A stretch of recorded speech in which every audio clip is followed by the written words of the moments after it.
صرف ایک جذبہ نہیں، یہ ہماری بقا کا انجن ہے۔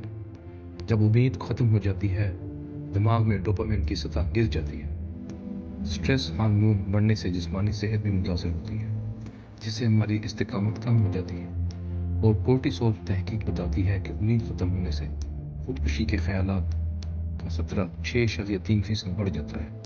لیکن امید صرف سائنس نہیں، یہ ہماری ثقافت اور مذہب کا بھی حصہ ہے۔ علامہ اقبال نے کہا، تو شاہی ہے پرواز ہے کام تیرا، تیرے سامنے آسماں وہ بھی ہے۔ جبکہ قرآن پاک میں ہے، اللہ کے ساتھ امید رکھنے والوں کو کوئی خوف نہیں ہوتا، نہ وہ غمگین ہوتے ہیں۔ امید کو بحال کرنے کے لیے ہمیں چھوٹے چھوٹے قدم اٹھانے چاہیے۔ روزانہ 3 چیزوں کے لیے شکر ادا کریں، جنہیں آپ اکثر نظر انداز کرتے ہیں۔ ایک چھوٹا سا ہدف طے کریں، جیسے 5 منٹ کی ورزش یا کسی دوست کو فون کرنا۔ سب سے اہم، تنہائی سے بچیں، کسی سے بات کریں، چاہے وہ خاندان ہو، دوست ہو یا ایک نالج۔ امید ختم ہونا کوئی کمزوری نہیں، یہ ایک انتباہ ہے۔ لیکن یاد رکھیں، تمام تاریکیوں میں ایک چراغ ضرور جلتا ہے، بس آپ کو اسے تلاش کرنا ہے۔ جزاک اللہ۔